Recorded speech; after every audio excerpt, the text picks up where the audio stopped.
Ok, gente, muy buenos días, buenas tardes, buenas noches, dependiendo del lugar que geográficamente hayan escogido para estar con nosotros.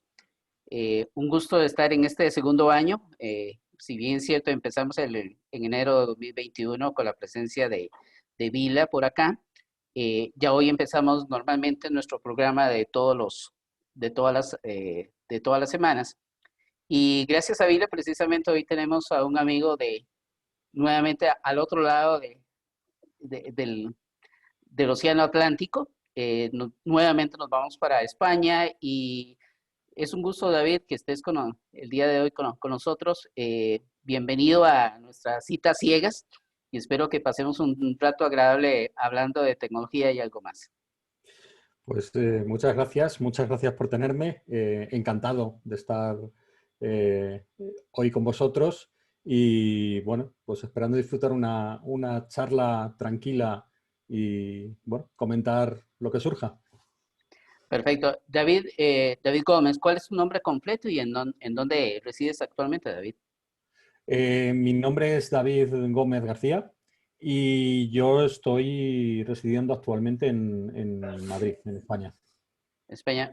Creo que hablábamos previamente, me indicabas que vives en una localidad al sur de la capital española. Efectivamente, es una localidad, es Móstoles, que está, bueno, es una ciudad grande, de hecho es más grande que muchas capitales de provincia en España. Es, creo que la segunda o la tercera ciudad más grande que hay en la Comunidad de Madrid. Se llama Móstoles y está a 18 kilómetros al sur de Madrid. ¿Es tu lugar de natalicio o te trasladas en algún momento allá? Yo he vivido siempre en Móstoles, aunque realmente nací en Madrid capital, porque cuando yo nací ya hace unos cuantos años, esta ciudad era un poquito más pequeña y no tenía hospital, entonces, o si lo tenía, bueno, pues a mis padres les pilló más cerca nacer en la ciudad de Madrid. Okay. ¿Cómo son los primeros años de David en su ciudad? ¿Qué es lo que hacía David? ¿Era un niño juguetón? ¿Era un niño introvertido? ¿Qué nos puedes contar de eso que recuerdas de tu infancia? Pues la verdad es que tengo muchos recuerdos muy dispersos, pero sí que recuerdo ser un niño, obviamente como a todos los niños, me gustaba mucho jugar, me gustaba cacharrear, recuerdo estar jugando en mi casa y recuerdo, por ejemplo, especialmente jugar yo solo con los clips de Famóvil simulando que echaba partidos encima de la cama o hacer caravanas inmensas, atascos inmensos de coches en el pasillo de mi casa. O la verdad es que también jugaba mucho con mis hermanas. Tengo tres hermanas. Con una me llevo bastante tiempo, me llevo 10 años. Yo soy el mayor, pero mis otras dos hermanas sí que en aquellos primeros años jugábamos mucho. Luego, cuando nació mi hermana pequeña, pues digamos que ya no era tanto jugar, era esa diferencia de edad en la que ya uno la cuida más como su hermana pequeña, mientras que mis otras hermanas eran pues, mis compañeras de juego, ¿no?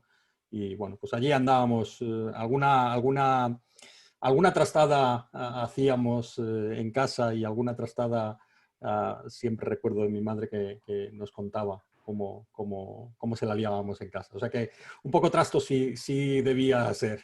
Ya, precisamente, ¿te acuerdas? Nosotros del lado, dependiendo del país de Latinoamérica, tal vez diría alguien, bueno, alguna travesura o, o algo que te acuerdes que te diga, "Ay, mira, por esto que hice, me regañaron, me pegaron, me castigaron. Que Pues el caso es que no recuerdo, fue una travesura, diríamos, en segunda derivada, ¿no? Porque no recuerdo la travesura, recuerdo que mi madre se enfadó mucho, se me enfadó muchísimo con nosotros, con mi hermana, con mis dos hermanas, no había nacido la pequeña todavía, y conmigo. Bueno, por esto que nos dijo, salid a la puerta de casa. Vivíamos en una casa y allí Ahora ya es más difícil verlo, pero jugábamos a la puerta de casa, a la puerta del portal, y entonces mi madre nos dijo que nos castigó y se enfadó muchísimo, no recuerdo por qué, y nos dijo que estuviésemos en la puerta de casa. Era eh, que esperásemos a mi padre, porque mi padre nos iba a regañar mucho más, y bueno, y lejos de... Entonces mis hermanas y yo nos fuimos, salimos y lejos de estar tristes y apenados, lo que dijimos, perfecto, pues estamos en la calle, pues vamos a jugar. Entonces, mi madre se asomó a la ventana y vio que, lejos de estar preocupados por el castigo, estábamos todavía jugando y volviendo.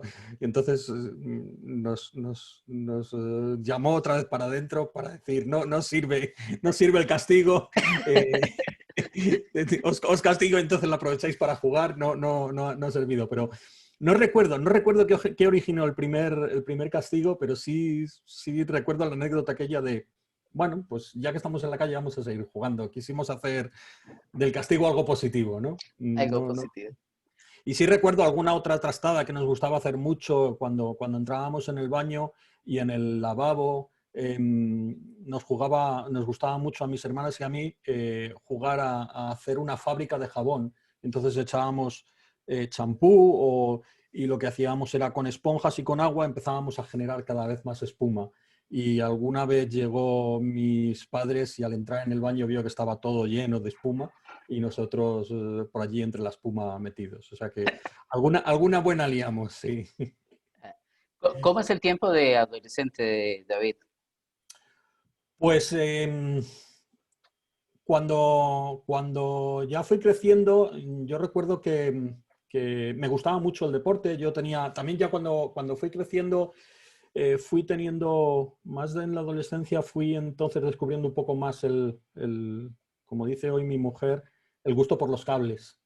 Entonces, bueno, recuerdo algún amigo que tengo desde aquella época, desde la adolescencia, buen amigo que tengo aún todavía, que de estos largos amigos de mucho tiempo, que siempre se acuerda que la primera vez que me conoció yo debía tener 13 o 14 años, y me conoció y yo estaba ensimismado intentando aprenderme el manual de una calculadora científica.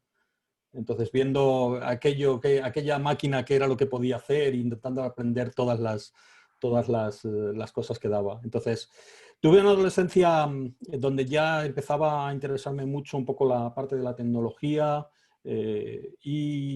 pero también al mismo tiempo con el deporte. Yo de joven, aunque no lo parezca ahora mismo por estas pintas, pero me gustó mucho, empecé a practicar ciclismo y estaba en un pequeño equipo de cicloturistas, gente que no compite, pero sí que teníamos amigos y bueno, pues llegábamos a hacer en el equipo, bueno, pues yo ha habido años que durante mi adolescencia y los primeros años de mi juventud, pues he llegado a hacer incluso hasta del orden de 10.000 kilómetros al año en bici. Y bueno, pues un poco esas eran las dos vertientes, ¿no? Un poco con un pie en la tecnología y con otro pie en el deporte. Ok, cuando llega el tiempo de llegar y tomártelo en serio el tema de la universidad y demás, ¿cómo haces? ¿Tienes una inclinación directa hacia el área de tecnología o inicialmente como nos ha pasado a muchos, pasamos por un tiempo, escogemos de manera equivocada nuestra carrera y tomamos una dirección totalmente opuesta a la decisión que habíamos tomado previamente? ¿Cómo fue ese proceso para David? Pues en mi caso la verdad es que fue una cosa en mi caso fue muy natural. Yo iba eh, yo tenía muy claro, casi desde el principio, que me quería dedicar a la tecnología. Eh, Todo recuerdo porque además ya desde muy pequeñito, mis padres siempre estaban procurando que hiciésemos algo. Me acuerdo que primero me apuntaron a clase de natación. Yo soy muy torpe nadando. Yo digo que yo no nado, yo floto y con eso me sirve. Entonces me cansé de la clase de natación. Después de eso me apuntaron a clases de judo. Eh, Al cabo de un año, pues yo le debí decir a mis padres algo así como: a mí esto del judo, esto de ir a un tatami ponerte delante de un compañero, saludarte y que el compañero te tira al suelo y se suba encima tuya, yo no le veo la gracia. No, no, no. Yo siempre recuerdo eso, que yo era malo para aquello. Y después me apuntaron a clases de música, pero eso es una de las cosas que sí me arrepiento porque nunca fui motivado y me arrepiento mucho de no haber podido aprender a tocar un instrumento. Y ya después de eso me acuerdo que bueno, pues en el colegio, en los últimos años de colegio, vinieron a presentar unas actividades extraescolares y había, pues eso, una actividad que era enseñar a programar ordenadores. Entonces a mí aquello me atrajo mucho, ¿no? Eso me acuerdo todavía que vino el señor y enseñó un programa que en BASIC lo único que hacía era dividir la pantalla y le decías un número y dividía la pantalla en ese número de partes iguales. Y para mí era como magia y yo quería aprender a hacer eso.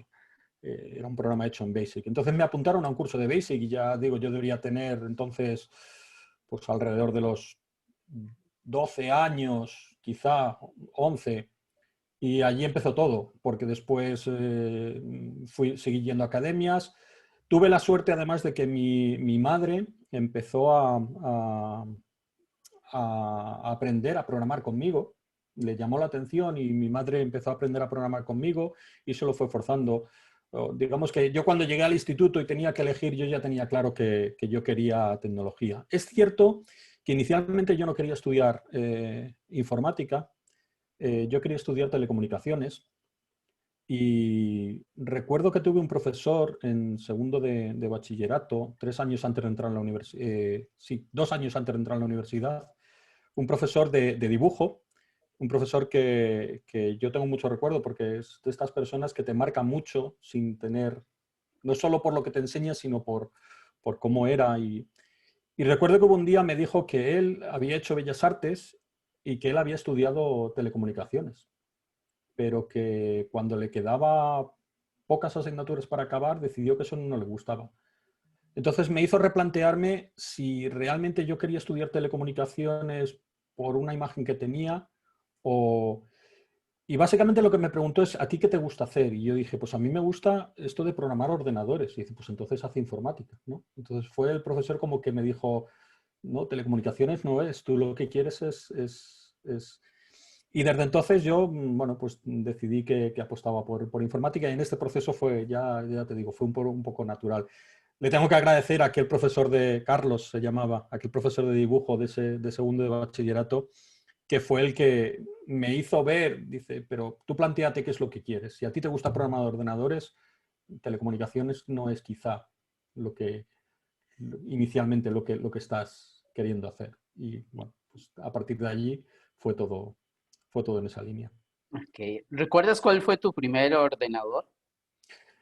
Ah, sí, fue un Spectrum de 48K que teníamos en casa mis hermanas y yo, de estos de cinta, donde tenías bueno, pues esperar todo un rato cruzando los dedos para que no se desconectase el cable el cable de la reproductora de cinta, porque además era un Spectrum y luego la reproductora, luego había otros que ya tenían el reproductor de cassette dentro de la propia carcasa del ordenador, pero aquí no, era un reproductor de cassette externo que tenías que enchufar y cruzar los dedos para que todo el tiempo que cargaba el juego pues no fallase la conexión, porque te podías tirar. Yo me acuerdo que había veces que tardábamos más en cargar el juego que luego el tiempo que estábamos jugando mis hermanas y yo. Ok. Pero ese fue mi ordenador, sí, mi primer ordenador. Luego ya pasé a un Amstrad. Luego ya estuve mucho tiempo con un Amstrad, un CPC 464 y luego ya pasé mucho tiempo hasta que conseguí mi primer 286. Tu primer 286. Hablando de todo esto un poco, porque esta es la primera vez que voy a hacer esta pregunta, porque yo me acuerdo que para mí fue fascinante la primera vez que me infecté con un virus. ¿Te pasó eso de al puro principio, te infectaste y qué fue lo que hiciste? Pues mira, recuerdo la primera vez fue precisamente en la academia de programación. Creo que estábamos aprendiendo por aquel entonces Turbo Basic. Y, y recuerdo que estábamos presentando los compañeros, estábamos a punto de acabar, teníamos una gran práctica a final de...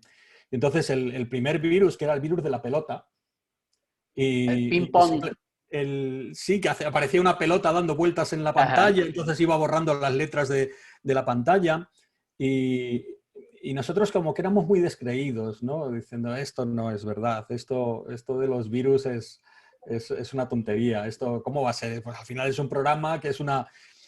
Y me acuerdo que cuando vimos aparecer la pelota en la pantalla, bueno, pues nos hizo gracia y no le prestamos atención y nos hacía gracia cómo se iban borrando las letras de la pantalla y cuando ya no quedaba ninguna letra de la pantalla, pues ya apagamos el ordenador eh, y lo volvimos a arrancar, mm, fuimos a ver dónde estaba nuestra práctica, que era la que teníamos que presentar al profesor, y no estaba. Y ahí fue cuando la risa previa de, nah, esto no me lo creo, esto no es verdad, mm, se tornó un poco en, no puede ser, no puede ser. Entonces recuerdo que nos acordábamos todo el tiempo que habíamos estado pasando, viendo la pelotita, cómo borraba y que lo que estuvimos pensando es decir, teníamos que haber parado esto y apagado el ordenador y no dejar que más tiempo que el virus actuase. Pero sí, sí, todavía me acuerdo de eso, cuando volvimos a encender el ordenador, fuimos al disco a ver si estaba allí el código que teníamos que presentar en la práctica y no estaba, no estaba. Ah, pasa, pasas tu periodo en la universidad, concluye la universidad y empiezas a trabajar. ¿Dónde fue tu primer trabajo? Pues mi primer trabajo, no había acabado yo la universidad, mi primer trabajo fue en realidad en una academia que íbamos enseñando bueno, había una academia que se dedicaba a enseñar ofimática, a manejar el Word y incluso a dar clases de mecanografía por colegios e institutos de los pueblos que hay, de las ciudades que hay alrededor de Madrid. Entonces, realmente mi primer trabajo fue ese y fue, guardo buen recuerdo porque al final era bueno, pues era un primer trabajo, pero sí recuerdo el poder ir enseñando algo a los niños. Y luego ya digamos, el oficial, después de aquello, el primer trabajo más ya a tiempo completo, porque esto al final era un trabajo de tardes que iba, eh, que iba haciendo mientras acababa el proyecto fin de carrera y demás. Y luego ya el trabajo más real fue en un grupo de empresas y además me gustó porque yo no tenía muy claro al acabar la carrera, claro, te enseñan muchas cosas, tú quieres ser administrador de sistemas, quieres ser desarrollador, y entré en un grupo de empresas y el departamento de informática era pequeño, pero el grupo de empresas era grande, el departamento de informática básicamente era mi jefe y yo. Y bueno, pues allí hacíamos de todo. Había que programar el software de gestión pues, interno de los distintos grupos de empresas. Tenían constructoras, residencias de ancianos, tenían agropecuarias, tenían empresas de todo tipo, ¿no? Inmobiliarias. Y era un grupo bastante grande, pero nosotros hacíamos las aplicaciones de gestión para... Pero también estábamos dando soporte a la gente que estaba allí en la oficina, soporte más de ofimática y estábamos administrando los sistemas y estábamos también en contacto con proveedores externos para el software o la instalación de redes que teníamos que instalar, que teníamos que solicitar para otras oficinas, otros centros de trabajo. Entonces aquello para mí fue importante porque fue como un primer paso donde yo pude ver los las distintas opciones, ¿no?, que se abrían. Que, porque después de haber estado trabajando o haber estado estudiando algo que a mí era lo que me gustaba, pues me dio la oportunidad de ver un poco cómo funciona el mundo de ganarse la vida con esto, ¿no? Entonces pude, bueno, pues saber o tener un poco un una primera visión de qué significa, pues eso, trabajar de administrador de sistemas, trabajar desarrollando software, trabajar dando soporte al usuario, un poco tenía de todo, ¿no?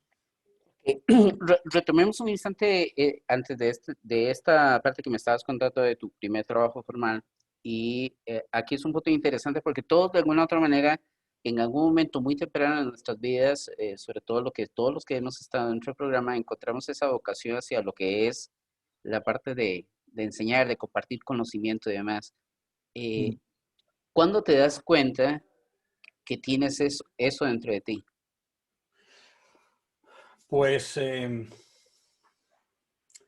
la verdad es que tengo que decirte que me gustó porque en uno de de estas clases había, como te digo, había clases de todo tipo, desde enseñar mecanografía, que era pues le ponías un programa, tú simplemente ponías el ordenador y le ponías un programa, es, enseñarles algo de ofimática, manejar Microsoft Word. Y luego me acuerdo que había uno de los cursos que se daban que era multimedia. Y multimedia era para los chavales que estaban ya un poquito más avanzados y bueno, pues les enseñabas a hacer animaciones o les enseñabas a hacer algo un poco más visual. Y recuerdo unos alumnos que en un curso que cuando llegó el momento de presentar el trabajo de final al final del curso, vinieron con una cosa súper chula, súper chula. Y de repente estaban como que estaban agradecidos porque ellos estaban orgullosos que habían podido conseguir hacer todo eso, ¿no? Gracias a lo que le había enseñado. Y entonces en aquel momento me di cuenta de de lo chulo que era poder mostrar a otros compañeros o a otra gente las cosas que tú podías hacer. Y sobre todo cuando ves que lo que tú les has enseñado ha servido para que ellos sean capaces de hacer y disfrutar de esa forma de lo que estaban haciendo y de presentarte lo que habían tenido, eh, realmente ahí fue donde dije que esa satisfacción era una sensación muy bonita. El ver que otros han podido desarrollarse gracias a que tú estás compartiendo con ellos lo poco o mucho que sabes, ¿no? Eso para mí fue muy importante. También hubo un episodio durante la universidad que yo siempre lo recuerdo, en segundo de carrera, en una asignatura que era de física, era principalmente de física, se titulaba Tratamiento de luz y color en imágenes digitales. Entonces el profesor era del departamento de física y básicamente lo que nos daba eran todas las fórmulas de cómo se gestiona la luz, dependiendo de los materiales. Y cuando llegó la práctica era que teníamos que dibujar una esfera que nos iban a dar el punto, unas coordenadas de dónde iba a estar una luz y nos iban a dar como variable un material que era para esa esfera y un color. Y entonces nosotros teníamos que renderizar la esfera. Y me acuerdo que entre mis compañeros de clase todo el mundo decía, pero bueno, pero ¿cómo puede ser si no nos has enseñado cómo inicializar el modo gráfico de Pascal? Entonces hubo ahí una pequeña revolución y yo me acuerdo que otro compañero y yo lo que decidimos es, bueno, pues vamos a investigar cómo se hace esto. Porque me acuerdo que el profesor lo que decía y es una de las enseñanzas más importantes que yo saqué de la carrera, es que no se trataba tanto de los conocimientos que nos iban a enseñar, sino la capacidad para que fuésemos capaces de ir resolviendo los problemas. Entonces este compañero y yo nos pusimos a investigar cómo se habilitaba el modo gráfico en Pascal y cómo podíamos llevar a la práctica todas esas fórmulas que él nos había enseñado. Y cuando lo teníamos, pues me acuerdo que nos ofrecimos a dar una clase al resto de nuestros compañeros para explicarles cómo se arrancaba cómo se inicializaba este modo gráfico en Pascal. Y también hubo muchos compañeros que nos lo agradecieron. Nos dijeron, bueno, hemos podido sacar la práctica gracias a un poco a las pistas que nos dieron. Entonces, ahí fue donde esas dos historias yo creo que fueron las que me ayudaron a descubrir lo bonito que hay en compartir y en enseñar a otros, en apoyar a otros. David, eres Java Champion. ¿Cómo se da? O sea, primero que todo, empecemos por conocer cuándo tienes tu primer contacto con Java.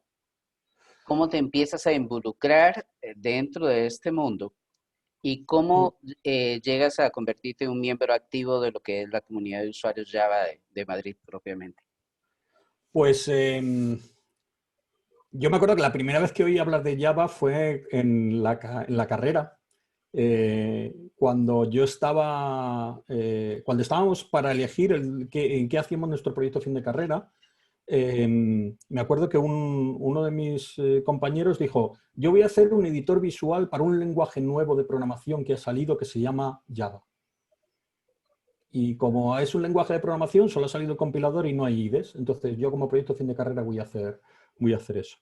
Y le llamó Visual Café. Curiosamente, no es el Visual Café que luego conocemos, pero, pero eso fue la primera vez que yo oí hablar de Java. Pero yo luego estuve trabajando con otros lenguajes y fue probablemente en el 99, 2000, cuando yo empecé a trabajar con Java. O sea, la verdad es que empecé muy pronto y desde entonces llevo trabajando con, con Java.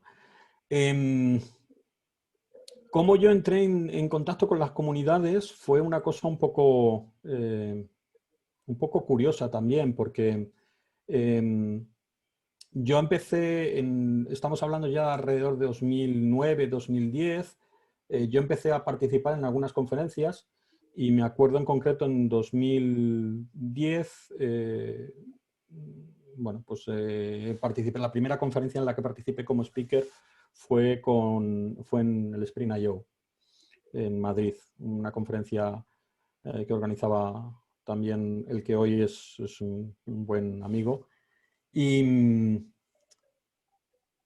y recuerdo que, bueno, pues allí quedó, pero más adelante preguntamos a Abraham Otero, que por entonces llevaba Java Hispano, si había más conferencias en Madrid, o por aquel entonces Oracle acababa estábamos hablando de alrededor 2010, Oracle acababa de comprar Sun, y preguntamos si había planes y nos dijo, dice, mira, Oracle está todavía no le ha dado tiempo eh, a hacerse un poco con todos los planes de si vamos a mantener, si van a hacer los Tech Days o cómo. Entonces, pero me acuerdo que dijo una cosa que dice, pero las cosas de la comunidad, un evento de la comunidad, no tenemos por qué esperar a que nadie lo haga por nosotros, lo podemos hacer nosotros, ¿no?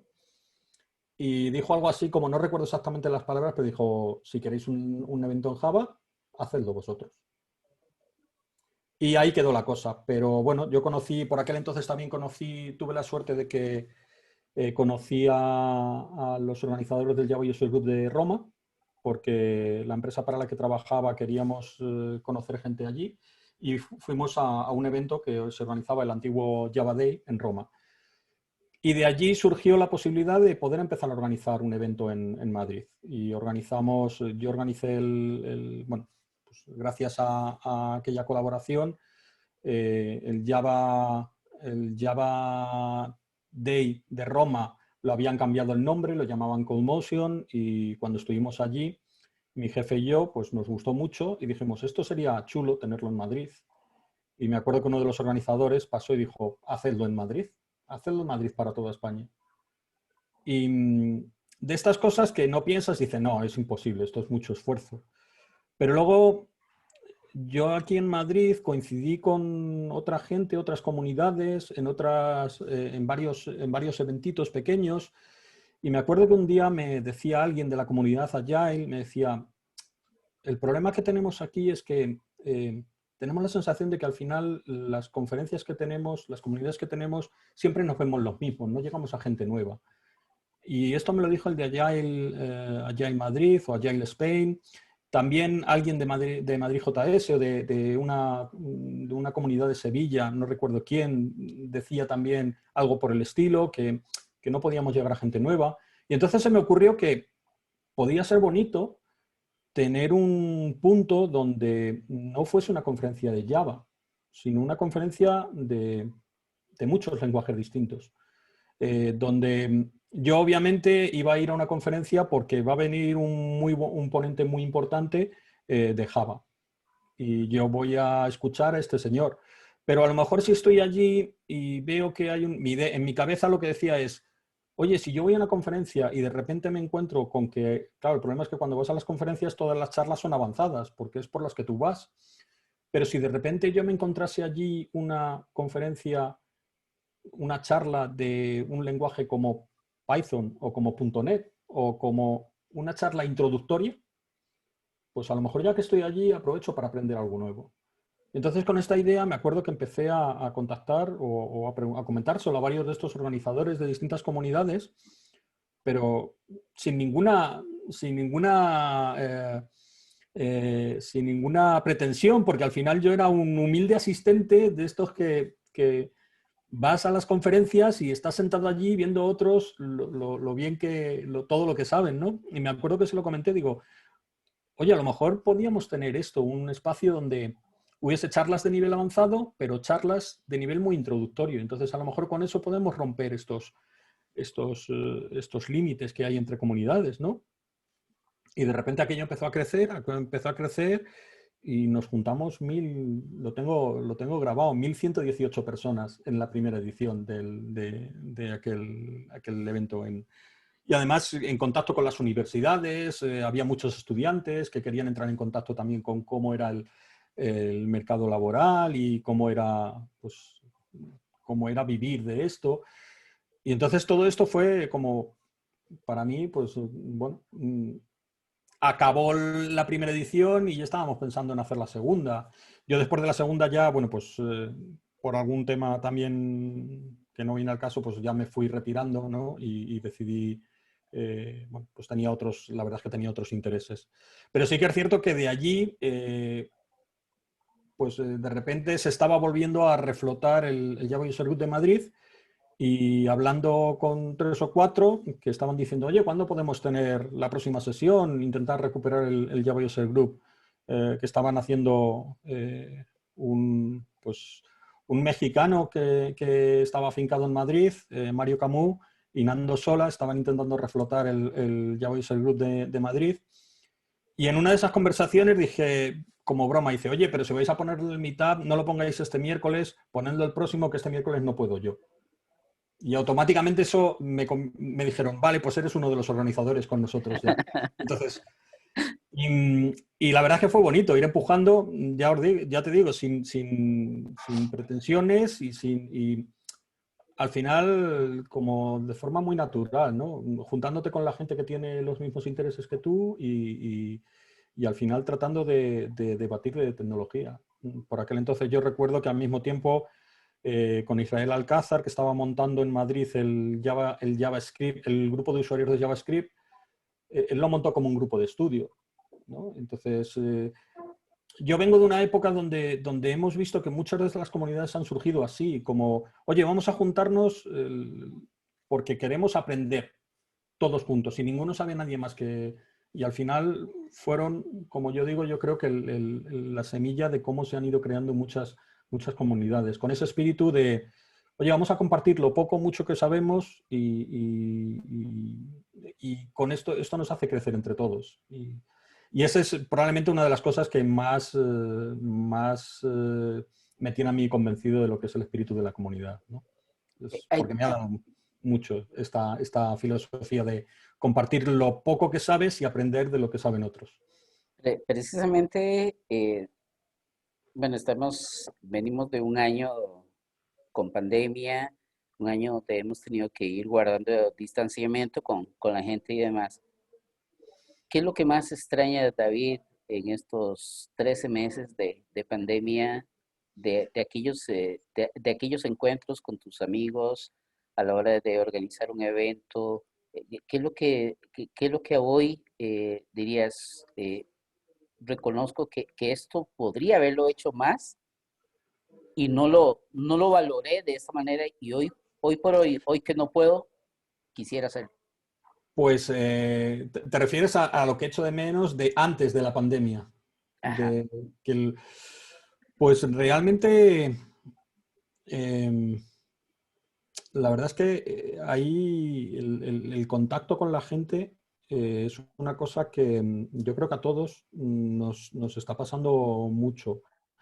Em, yo siempre he dicho que las charlas en un meetup del Java User Group, la charla es lo de menos, casi. Es la excusa, no es lo de menos, es la excusa con la que te juntas. Y las conversaciones de después, cuando acaba la charla y te quedas hablando con el ponente o con la otra gente que está asistiendo, yo ha habido veces que he descubierto muchas cosas en esas conversaciones. Y eso es un poco lo que ahora mismo he hecho mucho de menos y creo que le tenía que haber sacado más partido o haber aprovechado más esos momentos, ¿no?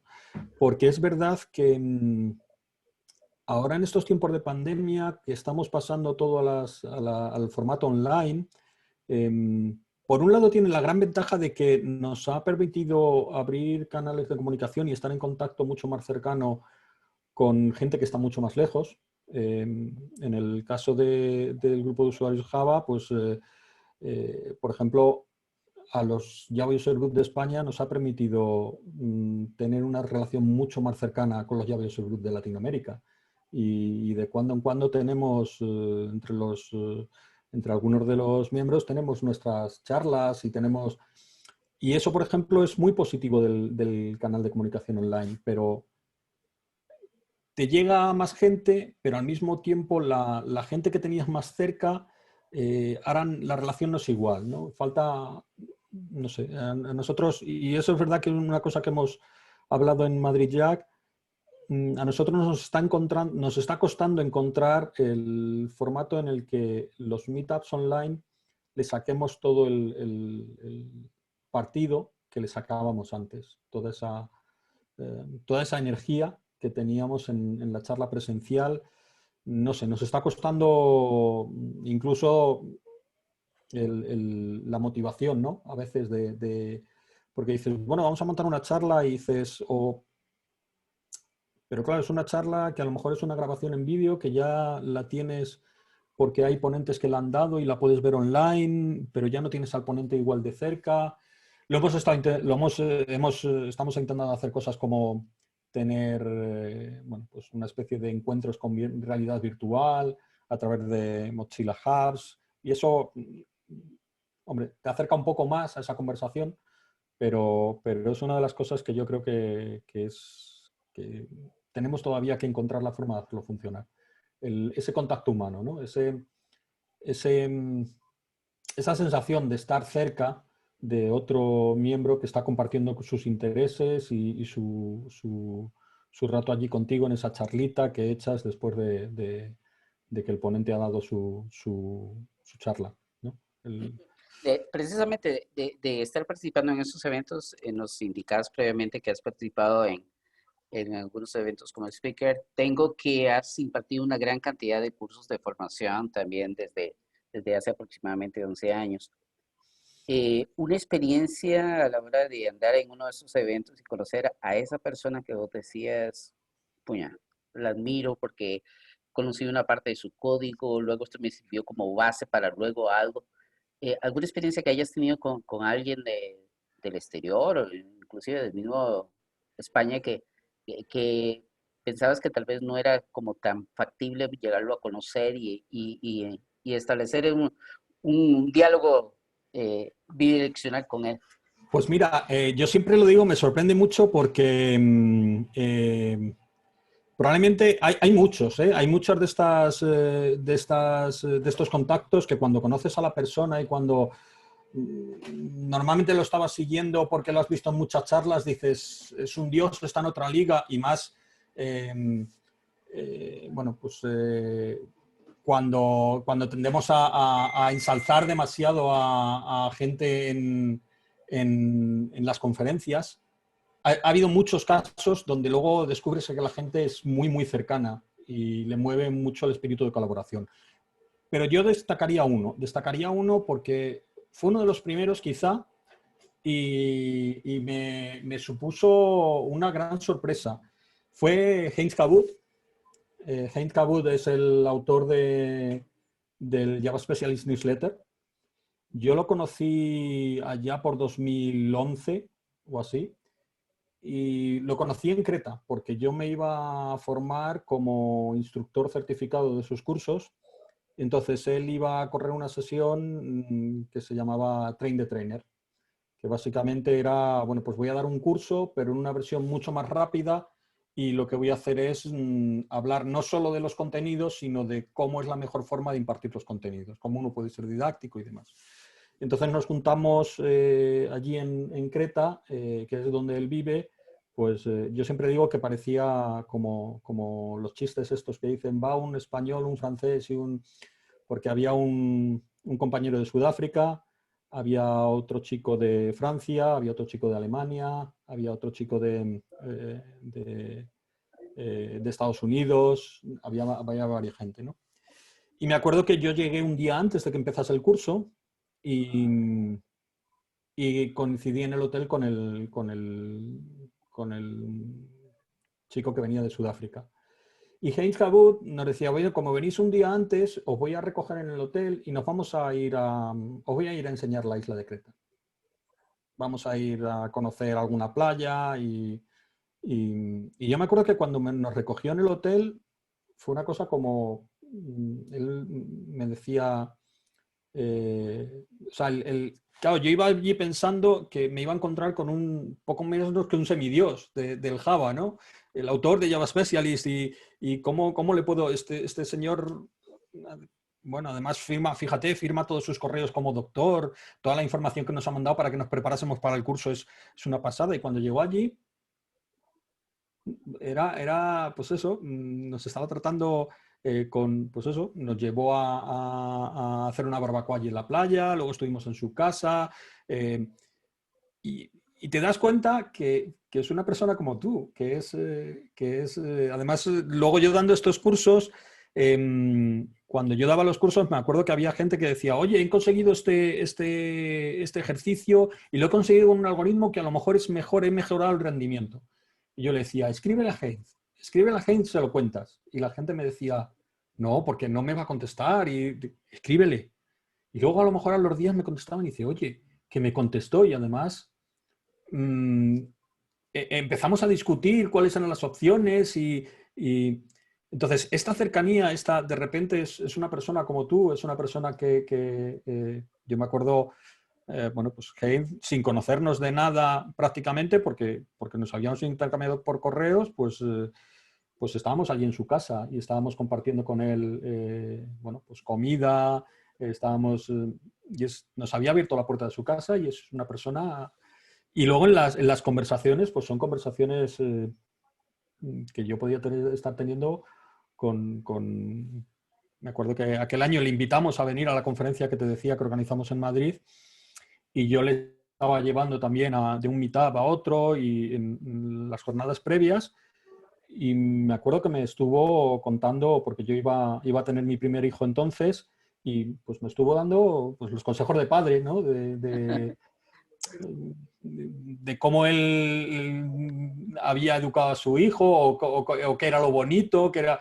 Entonces era pues una conversación de tú a tú de alguien que yo decía que tenía idolatrado como un dios, y es una persona que es muy inteligente, pero es una persona como tú y como yo y como cualquiera de los que nos están escuchando. Hay veces que yo creo que nos perdemos muchas cosas de las interacciones con la gente solo por ese prejuicio de pensar que no estamos a la altura de ellos. Y no es que nosotros no estemos a la altura de ellos, es que muchas veces no hay diferentes alturas. Hay, estamos, hay, hay gente que tiene más experiencia, gente que tiene menos, pero normalmente toda esta gente yo siempre he visto que están dispuestos si tú ves que tienen menos experiencia, pues te ayudan a que puedas ponerte en el mismo punto que están ellos. Están dispuestos a enseñarte lo que ellos saben para que tú llegues a la misma altura que están ellos. Entonces, muchas veces nos perdemos muchas cosas simplemente por el miedo a no preguntar a nadie. Y por el idioma, o porque pensamos que vamos a hacer una pregunta tonta, o porque pensamos que esta persona sabe mucho más que yo y no, yo no soy digno, ¿no?, de hablar con... Y no, y nos perdemos muchas cosas. Y Sí, probablemente además, esto también me ha pasado al revés, probablemente esas personas se están perdiendo mucho, ¿sabes? Yo he aprendido mucho de gente que te ha acercado a una charla, después de una charla o después, y pensaba que lo que te iba a decir era algo trivial, y es una cosa que, pues que a mí no se me había ocurrido, yo he aprendido. Hay una máxima que digo, sobre todo para animar a la gente a dar un paso y a compartir, a unirse a la comunidad y compartir también, a dar ese paso de voy a los meetups de la comunidad o a las conferencias a escuchar lo que otros muy inteligentes son capaces de decirme, para animar a esa gente a dar el paso y decir, oye, vosotros también podéis contar lo que vosotros sabéis, es que, y esto me lo dijo un jefe que tuve hace tiempo, muchas veces no contamos lo que sabemos porque comparado con lo que oímos en las conferencias o en otros sitios, nos parece que lo nuestro no es para tanto. Y lo que han hecho otros es súper novedoso o súper interesante y lo nuestro no es tan interesante. Pero hay una trampa en esto y es que a veces no nos parece interesante simplemente porque nosotros llevamos mucho tiempo haciendo esto. Entonces, como llevamos mucho tiempo haciendo esto, para nosotros es, lo de siempre. Pero no creemos que no puede ser interesante. Pero claro, la persona que está enfrente nuestra muchas veces está haciendo otras cosas y le puede maravillar absolutamente el conocer el tipo de proyectos o el tipo de cosas que estamos haciendo nosotros, porque para la persona que tenemos enfrente es completamente nuevo la experiencia que tenemos nosotros. Incluso eh, el poder compartir, que yo creo que es otra cosa que tiene mucho valor en las comunidades, los errores y los problemas que nos hemos encontrado, porque las situaciones que yo me he encontrado son mías. Entonces, me pueden hacer pensar que como me he encontrado problemas es que no soy lo suficientemente listo o lo suficientemente hábil, pero el que está enfrente también ha aprendido a base de errores. Entonces, el que yo pueda compartir mis errores y los momentos que me he encontrado de más dificultad, le van a hacer al otro aprender, al que tengo enfrente. Y yo creo que para mí eso es clave, el pensar que muchas veces lo que yo estoy haciendo, el mayor problema para que no lo cuente soy yo, porque me parece que no es interesante. Y lo es. Seguramente si le preguntamos a los que tenemos enfrente, van a considerar que lo que estoy haciendo, pues para ellos es distinto, porque no es lo que están haciendo ellos y van a aprender algo. Sí, correcto. De hecho, David, hay algo que comparto generalmente, le digo a la gente, eh, había un profesor mío que decía que no existían palabras, no existían preguntas tontas, solo tontos que no preguntan. Y ese miedo a preguntar es precisamente lo que muchas veces nos ha impulsado a nosotros a hacer cosas que tal vez no pensábamos que era posible poder llegar a hacer. Y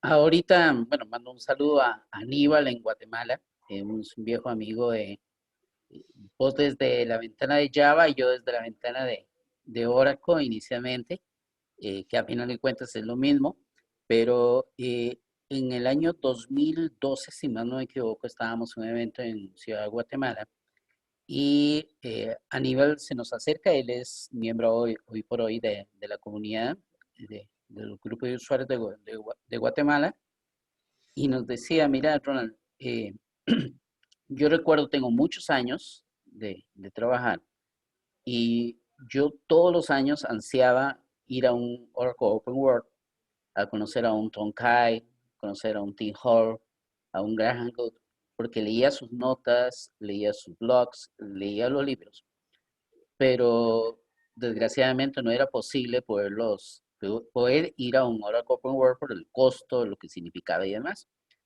En ese 2012, en el OTN Tour, logramos tener la oportunidad de tener a Tom Kai, a Graham Good, a Tim Hall, a Debra Lilly en Ciudad de Guatemala. Y él me decía, después al mediodía, dice, Ronald, no lo puedo creer. Dice, yo tanto que soñé esto durante tantos años, más de 20 años de trabajar en tecnología, y hoy en mi país tuve el gusto de compartir y estar en una charla con tres de las personas que yo más admirado dentro de mi mundo. Dice, eso jamás me lo hubiera imaginado. Y precisamente esto, la esencia de las comunidades precisamente es eso. Y creo que es importante eso que tú dices, la gente tiene que perder el miedo, no hay, la verdad es que cuando nosotros hemos conocido a personas, como te digo, cuando uno conoce a un Graham Wood, 30 años de experiencia en el área de desarrollo de base de datos de Oracle, y está frente a él y es una persona, como tú dices, simple y sencillamente increíble. Lo menos que hablas de con él es de tecnología, hablas más de cosas personales, de lo que le gusta, de lo que hace y demás. Y te queda ese sabor de que por qué no lo hiciste antes, o sea, por qué no perdiste ese miedo y es mucho lo que hoy nos gusta. David, desgraciadamente, le digo a la gente, en esto el tiempo se va volando, se Es nos verdad. va, se nos acaba, se vuelve muy, muy rica la conversación, el escucharte, y como le digo a la gente, aquí en este programa, la estrella del programa son ustedes, no soy yo. Por eso te digo, todo lo que ustedes puedan hablar y nos puedan compartir es importante porque hay mucha gente que viene detrás y que le hace falta ese empujón para poder seguir adelante e incorporarse a las comunidades. Eh, Antes de cerrar el programa, hay una pregunta que siempre hacemos a todos los participantes. Y David, ¿cuál es esa frase innombrable que hoy vamos a hacer nombrable? ¿Qué dices cuando cometes un error, cuando metiste la pata y sabías que no tenías que decir? ¿Cómo te desahogas? Pues la verdad es que yo mm, la, la frase, no, algún taco se me escapa alguna vez, ¿no? Pero cuando yo me doy cuenta de que he metido la pata y la he metido la pata hasta el fondo, o que he cogido algún error tonto, la frase que yo suelo tener es la de, pero qué melón soy, que es un poco la idea esta de pegarte golpes y decir, pero ¿cómo no lo has visto? Entonces, digamos que cuando yo me equivoco, la frase es esa, qué melón soy, pero ¿cómo es tan melón? Me meto conmigo mismo, ¿no? Es una cosa que me sale muy de dentro. Eh, y yo creo que también es un poco, como decíamos antes, pues fruto de que al final todos aprendemos, todos pegamos resbalones y todos metemos la pata y todos tenemos mejores momentos y peores momentos. Y todos somos un poco melones a veces, un poco duros de mollera. Y no pasa nada porque así aprendemos. Pero Ya, esa sí, es un poco mi expresión. A lo mejor no suena muy fuerte, pero es más el sentimiento ese que tengo contra mí, ¿no? El qué melón soy. bueno, David, ya para que vayamos cerrando y dejar por hoy ese programa, yo creo que en algún momento, como le digo a la gente, vamos a tener que hacer una variante ahí interesante. Sería muy bonito poder integrar no solamente tenerte a ti, por ejemplo, como invitado, como dices, hoy por hoy las comunidades nos hemos acercado un poquito más. Eh, Posiblemente hace un año atrás era complicado llegar y tomar en consideración que a alguien se le hubiera ocurrido, no sé ni cómo, pero se me ocurrió en ese caso, por ejemplo, tener un podcast y tener como invitados, hemos tenido gente aquí de España, de prácticamente de Sudamérica, de Norteamérica, Centroamérica. Hemos andado por todo lado, especialmente en español, porque eso es donde donde yo siempre me he centrado y demás. Eh, y entonces, digo, sería interesante tener más de un participante y compartir anécdotas hacer un conversatorio, como tú dices, un conversatorio que a veces es mucho más rico que hacer un monólogo o una conversación bidireccional. Eh, Tu mensaje para toda la gente que nos está escuchando el día de hoy como motivo, como motivación a participar en los distintos grupos de usuarios que hay, ya sea Java, ya sea de Oracle con sus distintas tecnologías, ¿qué le podríamos decir a la gente? Bueno, pues yo básicamente es que lo que diría es que es que hay que probarlo porque muchas veces lo que uno saca acercándose a las comunidades, eh, muchos intentamos definirlo, muchos intentamos toda esa energía que hay alrededor, todo ese sentimiento de poder compartir y ayudar a otra gente, aprender de otra gente. Es muy intenso, pero realmente, como yo digo, es algo que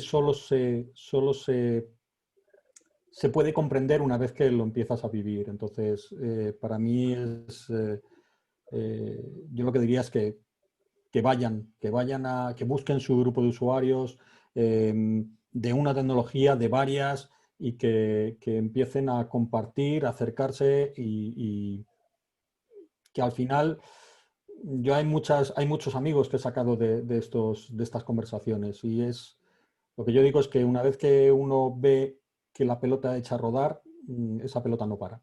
Y esa sensación de energía es muy gratificante y muchas veces indescriptible. Entonces, que vayan y si ya están, mi segundo consejo es lo que decía, sed conscientes de que lo que vosotros hacéis también le interesa al que está al lado y si no os atrevéis a dar una charla, si no atrevéis a dar ese pasito más a compartir lo que estáis haciendo, estáis